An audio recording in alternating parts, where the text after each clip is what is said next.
You see, I think that leverage is captured by most salesmen, but they just simply don't know what to do with it.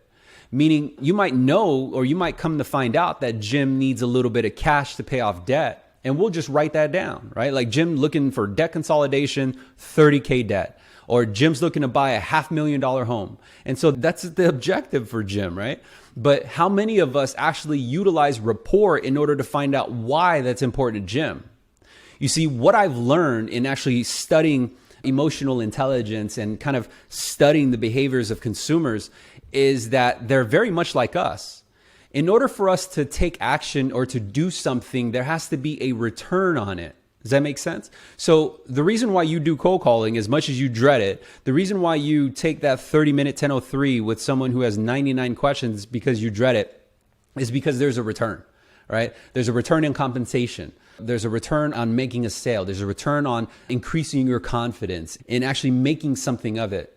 And so Jim and any other consumer have the same exact objective, is just to figure out how can they find a solution for their problem. And without rapport, you're not going to be able to find out these important details. So leverage is key, because Jim may just very well say, hey, I need about 20 grand or 30 grand to pay off debt.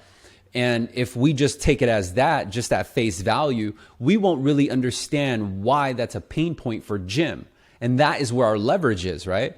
So why is that important to Jim? Well, it's important to Jim because Jim is living check to check. It's important to Jim because he's tapped out on all reserves. No more credit limit, no more savings in the bank, and expenses are just increasing.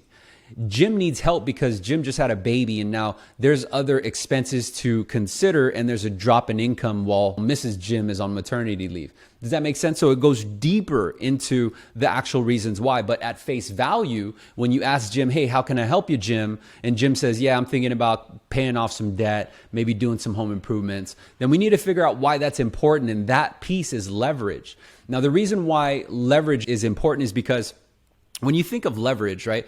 Like when I was selling and I used to work for a subprime lender, I worked for a lender that had the highest rates. They were just a subprime lender. It was called AmeriQuest.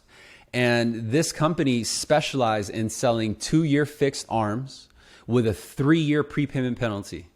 And our adjustable rate mortgage rates were higher than fixed rates. So then the question is, well, why would anybody do that? Right?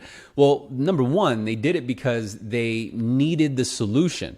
We were trained to figure out how to create leverage, right? How to actually sell benefit. We came up in a day where we didn't, at least I myself, learning with the company and learning from the closers within that industry or in that particular company, that they never sold price. They never sold fees, because most salesmen do that. Most salesmen, and if you're humble enough to admit inside the comment section, yeah, D, that's how I make my sales. I go right into price. I go right into free services, right? Because again, without rapport, you're not going to open them up to figure out how to sell them. Without leverage, you're not going to be able to influence urgency and drive them towards the close, because selling and closing are two different things, right? So rapport allows you to engage and open them up. Then as you find leverage and as you find their qualifications, you're actually starting to implement and plant seeds of the sale.